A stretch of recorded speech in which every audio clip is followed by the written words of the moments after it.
interessante porque a palavra de hoje, a mensagem que o Senhor tem para nós, chama-se o poder do sangue. E justamente veio, falando sobre a importância de doar sangue, de que os centros estão precisando, os hospitais estão precisando de sangue. E nós vamos falar justamente sobre sangue. Para a gente entender o poder do sangue, a gente precisa entender primeiro o que é sangue. Claro que a maioria de nós sabe que o sangue é aquilo que corre nas veias e que se você cortar, ele sai, enfim. De uma maneira geral, a gente sabe o que é sangue. Mas a gente precisa entender um pouco mais da funcionalidade, da função do sangue, porque é isso que vai, ao trazer o entendimento do que é o sangue e a sua função, a gente vai começar a entender o que o Senhor quer trazer para nós de revelação da sua palavra. E aí, para nos ajudar, eu queria perguntar para alguém, se alguém gostaria de arriscar o que é sangue, qual a função do sangue. Tem alguém da área da saúde, algum médico entre nós que poderia nos auxiliar? Tem? Não? Médico veterinário eu sei que tem. Tem 2, por falta de um. Vocês sabiam que nós temos 2 médicos agora? Não sabem? Nós temos o pastor Rogério e temos a Thaís agora. A Thaís que foi aluna do pastor Rogério. Olha que coincidência! Jesus, é bom, né? Esse mundo é pequeno. A Thaís fez faculdade lá onde que foi mesmo, Thaís?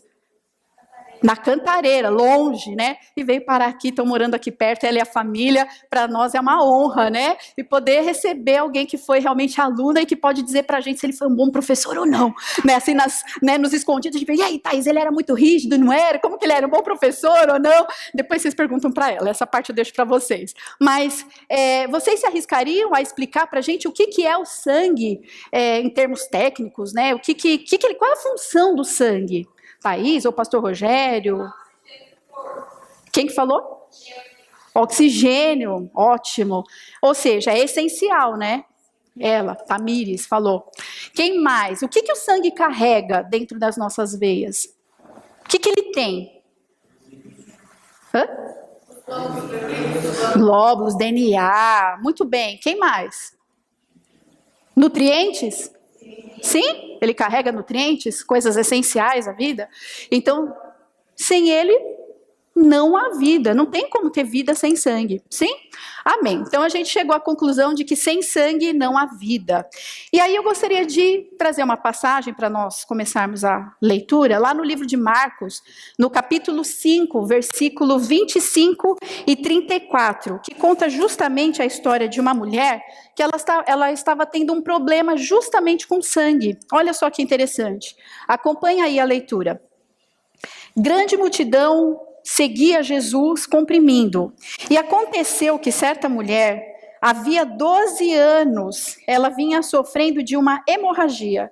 E muito padecera à mão de vários médicos, tendo despendido tudo quanto possuía, sem contudo nada aproveitar. Antes, pelo contrário, tendo ouvido a fama de Jesus, vindo por trás dele, por entre a multidão, tocou-lhe a veste. Porque dizia, se eu apenas lhe tocar as vestes, eu ficarei curada. E logo se lhe estancou a hemorragia, e sentiu no corpo estar curada do seu flagelo.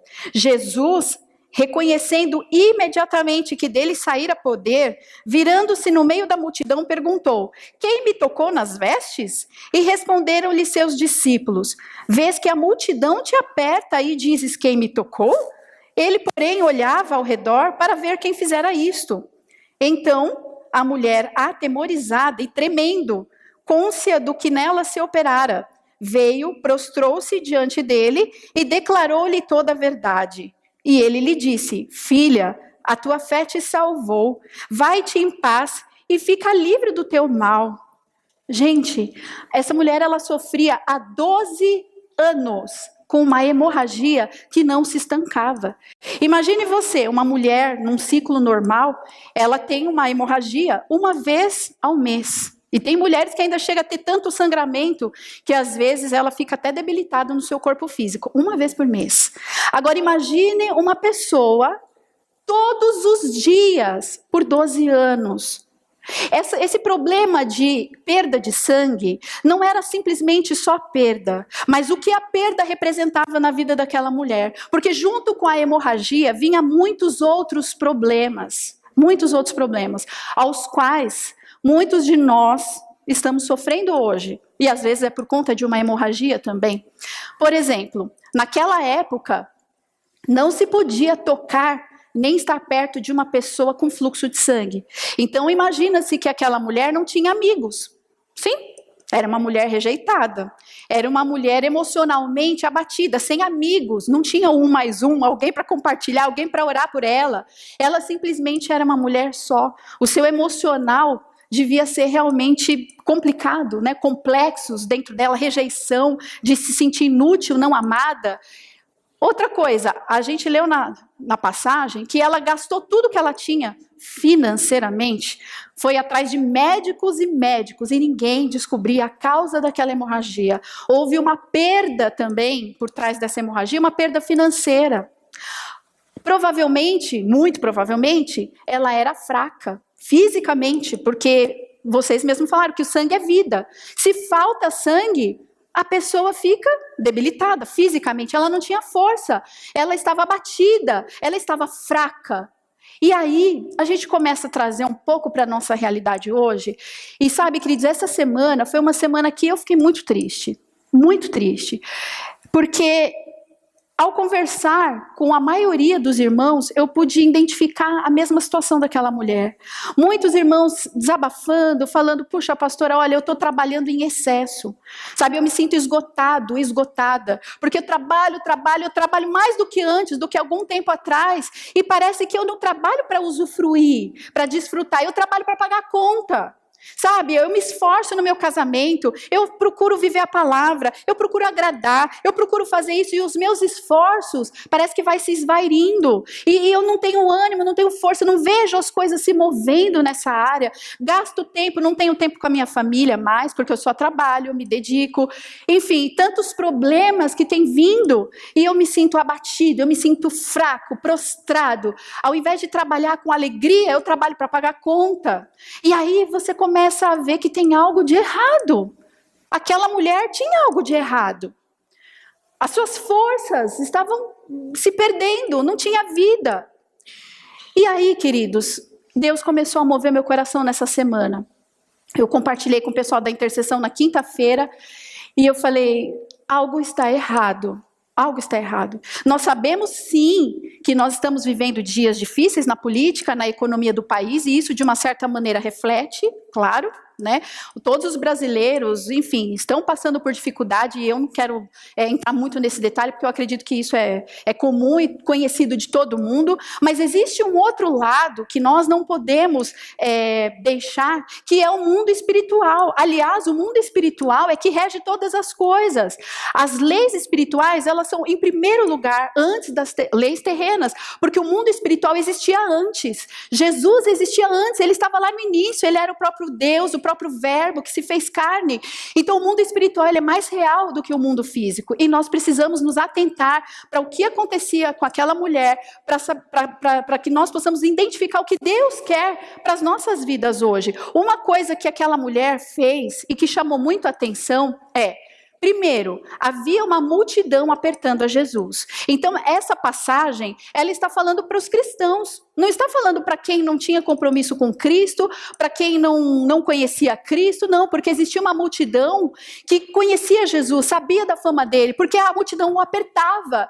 As pessoas estavam ali seguindo a Jesus, como eu e você. Estamos aqui na igreja porque cremos em Jesus, porque confiamos na sua palavra, mas uma mulher tocou a Jesus de uma maneira diferente, porque dele saiu poder e saiu virtude. E aí, queridos, a gente começa a ver que mesmo aquela mulher fraca, ela não tendo condições físicas, ela não tendo condições de, enfim, ela provavelmente enfrentou os olhares das pessoas. Ai, é aquela mulher que tem hemorragia, credo, o que ela está fazendo aqui? Eu não quero tocar nela e tal. Ela simplesmente ignorou, ela simplesmente perseverou, ela colocou a sua fé em perspectiva de acordo com a vontade de Deus e falou, eu vou tocar esse Jesus, porque se eu tocar ele, eu vou ser curada. E queridos, nós encontramos muitas vezes em nós um comodismo, um conformismo com a nossa condição.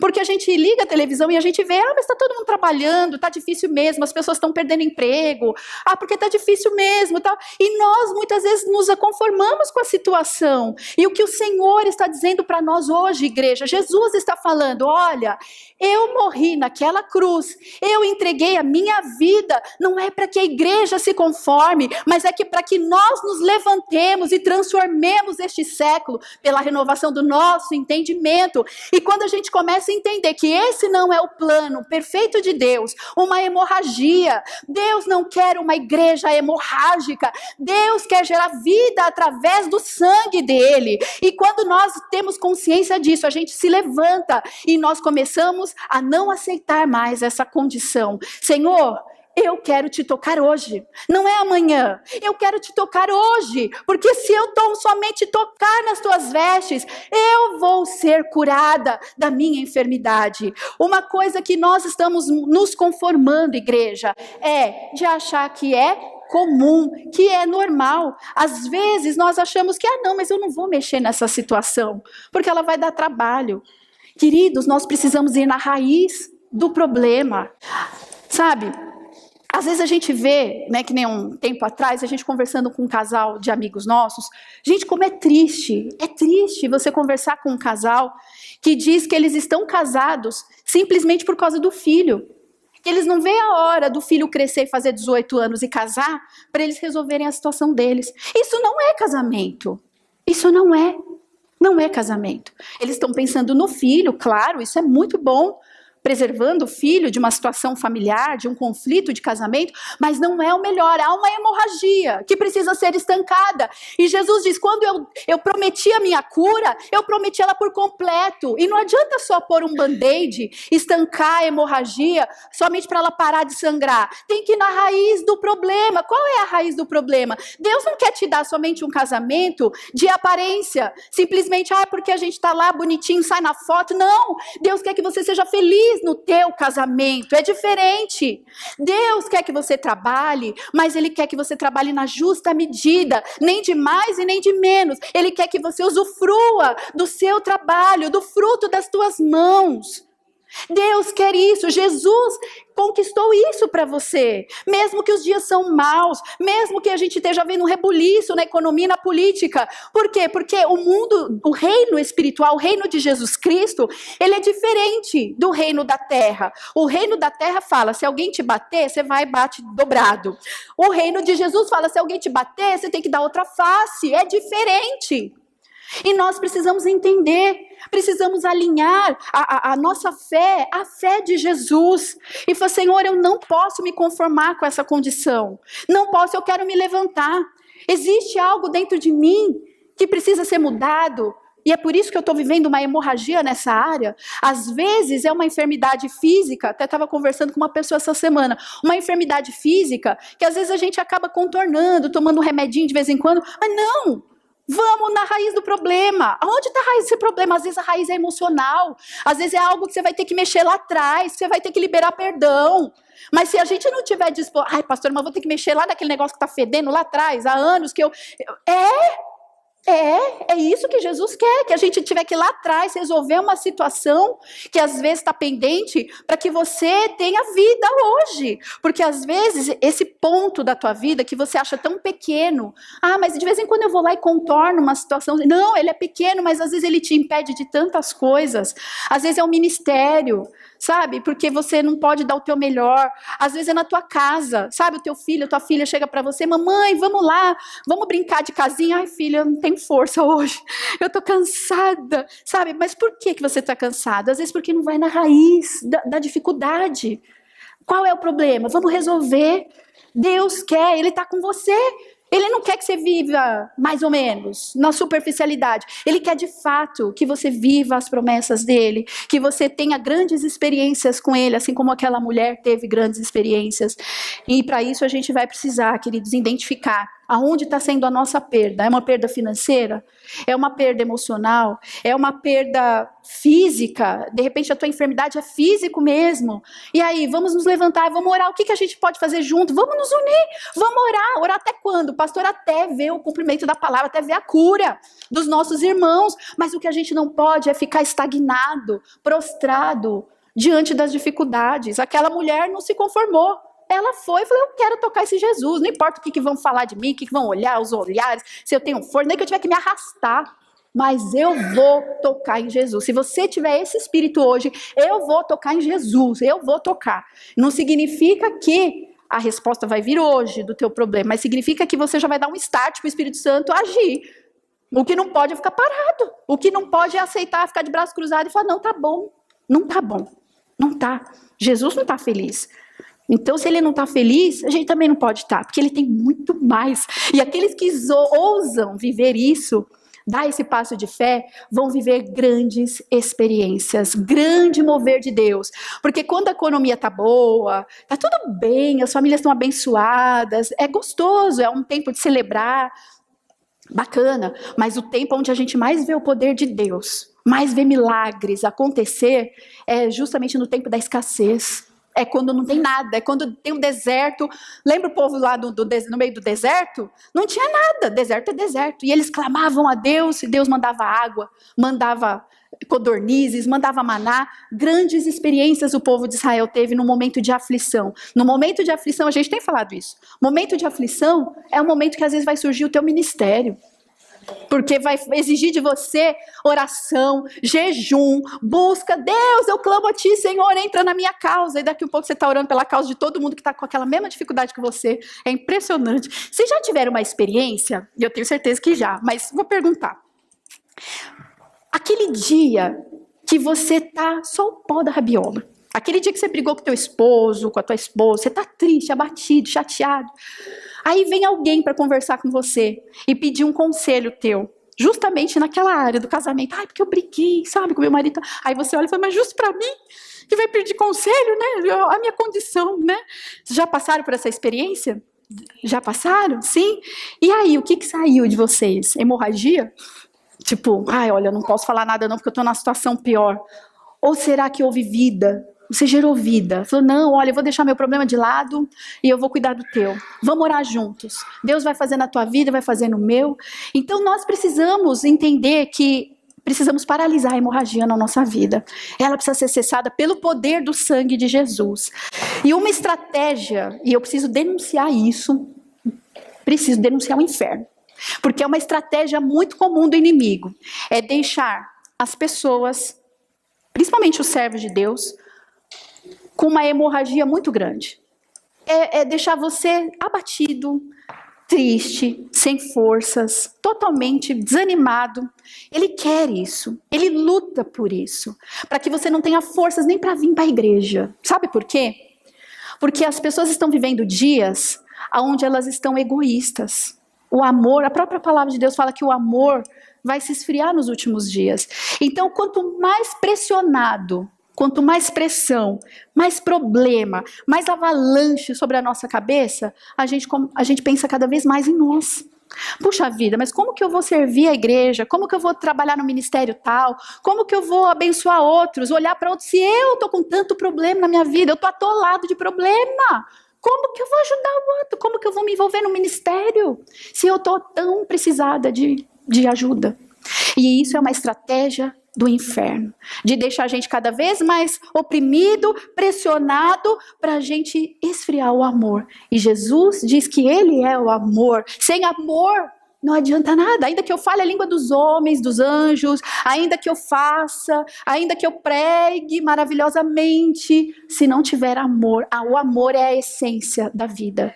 É o glóbulo vermelho do sangue, é o vermelho, né? É o glóbulo vermelho do sangue. Sem ele não tem vida, não tem sangue. Sem amor não adianta nada. E é justamente a estratégia do inimigo, é roubar o amor do coração das pessoas, é tirar a preocupação uns dos outros. E quanto mais a gente se olha para o nosso problema, quanto mais a gente alimenta o nosso problema, sabe aquela coisa tipo, ai, mas eu tô com problema, mas eu tô com aquele problema, a gente sonha o problema, a gente vai comer, a gente come o problema, a gente vai falar com os irmãos, olha, mas aquele problema, você já orou por mim, por aquele problema? Aí a gente vê o outro irmão, você tá orando, mas você tá orando mesmo pelo aquele problema, sabe aquele problema? O problema, e o problema chega a ficar desse tamanho, porque a gente só fala do problema, a gente só vive o problema, mas se a gente experimentar, colocar um pouquinho ele de lado, isso chama-se maturidade cristã, significa se apropriar do sangue de Jesus, falar assim, olha, Jesus é muito maior que o meu problema, ele existe, ele é real, eu não vou ignorar ele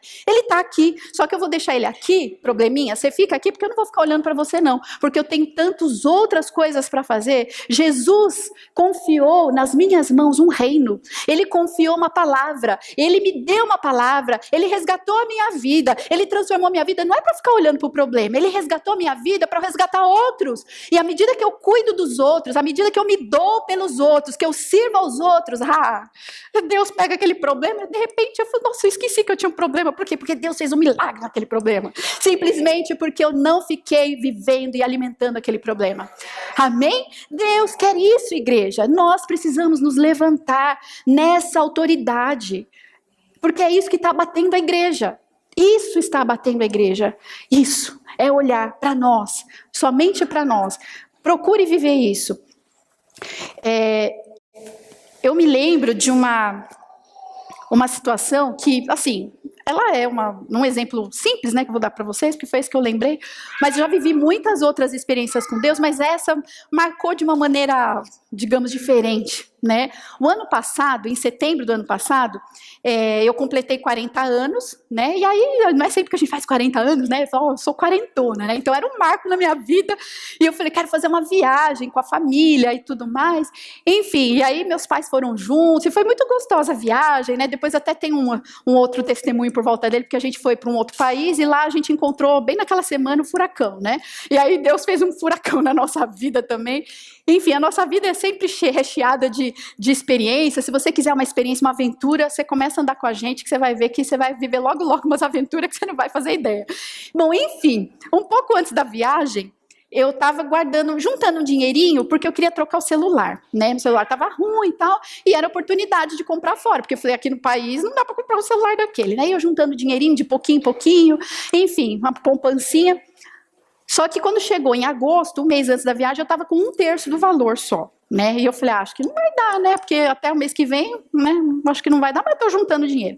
E aí eu fui fazer uma visita na casa de uma amiga minha, que é pastora também, e ela começou a compartilhar que ela estava passando por dificuldade financeira, né, e tudo. E aí entramos nesse assunto, e ela falou, inclusive eu tô com a minha máquina de lavar quebrada. E eu falei, caramba, como que se lava roupa hoje em dia sem máquina, né? É uma coisa assim essencial, né, para qualquer família, né? E ela tinha acabado de fazer uma cirurgia de retirada do útero. E eu falei, gente, eu me coloquei na situação dela, sem útero, tipo, acabou de fazer uma cirurgia grande e tendo que lavar roupa na mão. Ela falou, quando é coisa muito pesada, eu levo lá na minha sobrinha, que mora lá do outro lado da cidade e tal. Eu falei, Jesus. Eu falei, não, mas você precisa arrumar a máquina. Eu falei, você tem alguém que conserta? Ela falou, tenho. Ele já fez o orçamento e tal, só que o problema é que eu não tenho dinheiro, né? Eu tô apertada, eu não tenho como arrumar a máquina. Enfim, eu tô contornando e vai dar tudo certo e tal. E aí eu falei, não vai dar tudo certo, não. Eu falei, quanto que é esse conserto? Aí ela me falou o valor. Gente, na hora que ela falou o valor, era justo o valor que eu tinha na conta. Era o valor que eu estava juntando pro celular. Mas era isso. Eu falei, mas Jesus, mas ficou tão descarado que era Deus falando comigo, porque o valor era igual, era o mesmo valor. Aí, na hora, o coração começou a palpitar, e eu falei, Deus, a tua palavra fala que a gente tem que buscar o reino de Deus, em primeiro lugar, né? E eu falei, o reino de Deus é amor, é amar o próximo, é se doar, é você abrir mão de você por amor ao outro. E naquele momento eu falei, eu não posso ficar pregando uma coisa sem viver a essência do que eu prego. E eu falei, Deus, um celular de menos, foi o que eu não posso deixar ela lavando roupa naquela condição. Aí eu falei para ela, não, pode consertar, que amanhã o dinheiro está na tua conta. Chama o rapaz, tá bom, enfim, ela ficou toda feliz, consertou a máquina, e eu fiquei sem o meu celular, fiquei nada. Olha só como Deus é bom, Deus é lindo. Deus move quando a gente prioriza o reino dele, ele se move. Passado 15 dias, minha mãezinha linda, que está ali, ela vira para mim, ela foi abençoada na profissão dela lá e tal, não sei o quê, e ela compartilhou um dinheirinho, na época eu acho que eu até contei para ela o testemunho, para o meu pai também, né, e compartilhou um dinheirinho, e falou, olha, eu quero te abençoar, né, teu aniversário, uhul, glória a Deus, né, tal, não sei o quê, achei que era um dinheirinho, quando eu vi, gente, era o valor do celular inteiro, não era um terço que eu tinha abençoado a irmã, era o valor inteiro. Aí eu fiquei muito feliz, eu falei, Jesus, como o Senhor é lindo, Ele move, Ele não depende da economia, Ele não depende de política, Ele só depende que nós façamos a vontade dEle, buscar em primeiro lugar o reino de Deus. E aí, queridos, é onde que está justamente, porque você fala assim, pastora, tá, a gente já identificou, a gente já entendeu que há uma hemorragia e tal, e como que a gente faz então para estancar a hemorragia, para a gente ir na raiz do problema? Justamente essa passagem que eu vou ler com vocês, lá em Mateus 6, 32 a 33. Pois os pagãos é que correm atrás destas coisas, mas o Pai Celestial sabe que vocês precisam delas. Busquem, pois, em primeiro lugar, o reino de Deus e a sua justiça, e todas essas coisas lhe serão acrescentadas. Se nós queremos estancar a hemorragia, nós temos que ir na raiz do problema. E qual é a raiz do problema? A raiz é, queridos, que eu falo nós de uma maneira geral porque eu me incluo nisso, a palavra veio primeiro para mim e eu já identifiquei áreas da minha vida, e eu acredito que se está vindo a palavra para todos nós, é porque precisamos fazer uma reflexão. De fato, nós estamos buscando o reino de Deus em primeiro lugar?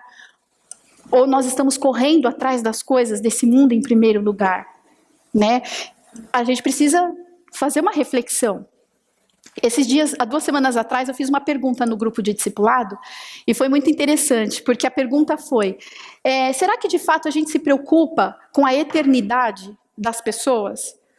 Todas nós fomos unânimes, sim, nos preocupamos, sim, legal. E quanto tempo nós gastamos orando pela salvação das pessoas, pela eternidade delas? E aí houve aquele silêncio. Nós chegamos à conclusão de que nós oramos muito pouco. Muito pouco. E a gente fala que busca o reino de Deus em primeiro lugar, mas no dia a dia, muitas vezes, o que nós falamos não reflete a realidade. Muitas vezes. Às vezes, por exemplo, é com relação a ministério.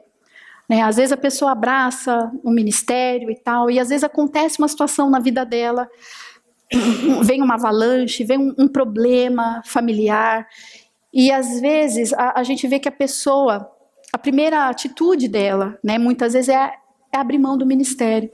Eu não digo para vocês, irmãos, que não tenham situações que às vezes elas são tão complicadas, dentro de casa, na nossa vida, na nossa alma, que às vezes a gente tem que pedir mesmo, pastor, olha, eu preciso de um tempo para cuidar de mim, para me fortalecer, isso é nobre. Aliás, nós somos pastores e vocês sabem disso, que nós somos pastores que nos colocamos muito no lugar de vocês. Às vezes nós somos os primeiros, e vocês sabem disso, a falar, olha, abre mão um pouquinho desse ministério e vamos cuidar de vocês. Vocês sabem que isso é verdade. Mas o que eu estou dizendo para a igreja hoje, entenda o que eu vou dizer, é que às vezes nós precisamos refletir se de fato há um problema muito sério, os quais está trazendo prejuízos e a gente precisa se afastar dos ministérios, ou se a gente não está fugindo de uma situação. Ou simplesmente será que a gente não está deixando de buscar o reino de Deus em primeiro lugar? Eu vivi isso, uma experiência dessa, para poder contar para vocês. Eu vivi isso. Então eu posso dizer que eu tenho um pouquinho de autoridade nisso. Porque há 3 anos atrás, o baque foi tão grande, o golpe foi tão grande, quando eu soube da minha dificuldade de engravidar, foi um golpe, foi aquele golpe assim, tipo, queda livre, lá pro fundão. Fiquei triste, abatida, chorei, como todo pastor deve expor isso, Porque às vezes, não, pastor, não pode chorar. Não pode, ele sofre, ele chora, ele tem emoção também. E eu fiquei muito mal, muito triste. E eu me lembro que um dia meu marido chegou para mim e falou, Vanessa, você quer que eu te afaste das tuas atividades da igreja? Não afastar da igreja, mas das tuas atividades ministeriais, para você se cuidar, para você, se fortalecer o teu coração? Eu não sei se ele lembra disso. Eu estava só o pó da rabiola, eu não tinha nada para oferecer, nada para ninguém. Mas eu falei para ele, do ministério que Deus me entregou, eu não abro mão. Porque para mim, em primeiro lugar, é o reino de Deus. E o que eu tiver que aprender, o que eu tiver que me fortalecer, vai ser com os meus irmãos. Vai ser chegando, chorando com eles, falar, meu irmão, não tenho nada para te entregar hoje, mas eu tenho aqui meu ombro para chorar junto com você. Mas eu falei, eu não vou abrir mão. O que eu tiver que ser aprendida, ser ensinada, ser restaurada, vai ser junto com a igreja. Vai ser com os meus irmãos. Se eles tiverem que me levantar, é eles que vão me levantar e eu não tenho vergonha. É importante que eu seja levantada. Não me importa, mas foi a ovelha que chegou ontem, ela é uma visitante. E eu estou lá preocupada se é visitante ou não, eu estou preocupada de ser restaurada pela igreja. E eu não abri mão. Não abrir mão. E as irmãs do discipulado sabem quantas vezes elas tinham que ficar me aguentando falar do mesmo problema, não é não? E eu falava, gente, tá difícil, e elas são umas fofas, são umas lindas, porque nunca falaram para mim, a pastora não para de falar desse assunto, nunca falaram isso, né? Simplesmente oravam comigo, me ajudaram. Então, queridos, a gente precisa buscar o reino de Deus em primeiro lugar, né? Às vezes está difícil para você, mas às vezes, por que a gente fala, a pastora é chata, porque tá vendo que eu tô com um problema e quer que eu continue no ministério infantil, no ministério tal, não sei o quê. Não é porque a gente é chato, é porque a gente sabe que às vezes o próprio ministério ao qual você está é que vai te curar. Porque é o fato de você ter que se dedicar para estudar, para você orar, quando você ora pelos pequeninos, quando você ora pelo louvor, quando você ora, você não está percebendo, mas o Senhor está te fortalecendo, o Senhor está te renovando. Então esse é o foco. Outro assunto que é importante, eu não vou me estender, prometo, mas eu preciso falar disso, porque faz parte de buscar o reino em primeiro lugar. Nós amamos a igreja, sim? Amamos o templo, a casa do Senhor. E, aliás, Deus nos deu um privilégio de ter uma casa tão linda como essa, né? Mas aí eu pergunto para vocês, todos nós que somos membros desse corpo, nós somos dizimistas e ofertantes fiéis? Será que nós estamos sendo? Pastora, mas aí você entrou num assunto delicado, porque Jesus, ele veio estabelecer um reino, não uma igreja. É verdade? Ele veio estabelecer um reino de justiça e de amor, mas a igreja, o templo, ele é a manifestação física desse reino. Sim? Então, precisamos ter o cuidado, né? Eu até encorajo você, terminando o culto, dá uma olhadinha lá atrás, que tenha fixado o relatório financeiro desse mês. Dá uma olhada, só para você ficar ciente da situação financeira que está a igreja. Então, nós precisamos rever se de fato a gente está buscando o reino de Deus em primeiro lugar, ou se a gente está sendo que nem Simão Cirineu, que foi a palavra do Edinho semana passada. Simão Cirineu estava andando, estava lá, indo para o templo, servia a Deus, de repente ele encontra Jesus carregando uma cruz, e ele fica chocado, chamam ele para carregar a cruz, obrigam ele, porque ele não queria carregar a cruz. Não, eu não tenho nada a ver com essa cruz, não. Não, eu sou santo, não, eu estou indo lá para o templo, para servir a Deus. E ali estava a cruz de fato, real e viva do lado dele, e ele passou a bola. Não, chama outro para carregar essa cruz aí. Será que de fato a gente está sendo realmente buscando o reino de Deus, ou a gente está no papel de Simão Cirineu? Não deixa que meu irmão dizima, oferta, porque esse negócio está comigo não. Eu estou passando uma luta financeira em casa e eu sei que tem irmãos lá que vão poder suprir a necessidade da igreja. Então a gente começa a ver, eu não vou pregar sobre isso, mas é importante a gente ter entendimento também do que é dízimo, o que é oferta. Se você tem alguma dúvida em relação a isso, pergunte para os pastores. Nós não temos o hábito e nós não vamos mudar a maneira que o Senhor tem direcionado essa igreja de pregar sobre dízimo e oferta. Não vamos fazer isso. Mas é importante que a gente tenha entendimento. Procure seu líder, procure um pastor, seu pastor ou qualquer outro pastor. Procure. O que é dízimo? O que é oferta? É importante, queridos. Faz parte de tudo isso que o Senhor está nos orientando. Então, a gente vê que aquela mulher, ela tinha uma perspectiva adequada da fé. Ela estava ali focada. Ela queria resolver aquele problema na vida dela. E ela resolveu.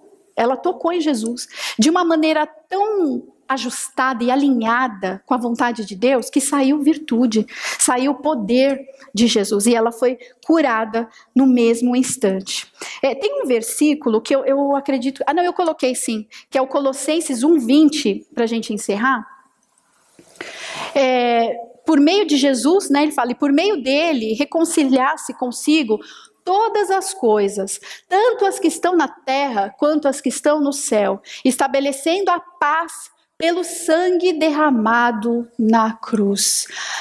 Glórias a Deus. Jesus conquistou, através do seu próprio sangue, a paz na terra e no céu. É o único derramamento de sangue, é a única hemorragia que houve na terra, única, a qual trouxe vida. Qualquer outra perda de sangue, a gente acabou de falar, né? É perda de vida, é perda de nutriente. Qualquer pessoa que perca sangue, qualquer humano na face da terra, perdeu sangue, perdeu vida, perdeu ânimo, perdeu força. Jesus é a única exceção. Foi a única perda de sangue na face da terra, aonde o seu sangue derramado representa vida a todos aqueles que a recebem. Glórias a Deus. E nessa manhã, queridos, nós estamos diante da Santa Ceia do Senhor, que representa o corpo, representa o sangue que foi derramado e a carne dele que foi moída por nós. E a única maneira de nós sermos reconciliados, de nós estancarmos essa hemorragia dentro de nós, é através do sangue do verdadeiro Filho de Deus. Somente através do sangue de Jesus. Aquela mulher, ela tocou justamente no lugar onde ela precisava ser curada, que era em Jesus. Você tocando em Jesus, você tomando do sangue de Cristo, você vai estar gerando fé, se você assim eu quiser, né? Vai gerar fé no seu coração, a ponto de você dar um basta em toda essa hemorragia, seja ela de qual ordem for. De repente a tua hemorragia é em nada do que eu toquei. De repente eu não falei do teu problema, mas o meu problema era outro. Não importa qual seja o problema. O importante é, tá saindo de você algo ruim? Tá te paralisando? Tá te tirando do foco? Tá te fazendo você entristecer? Então não é de Deus. Não é bom para você. E o Senhor quer renovar. O Senhor quer te trazer vida. Ele quer trazer o sangue dele. Porque é só através do sangue dele que nós vamos ter cura. Amém?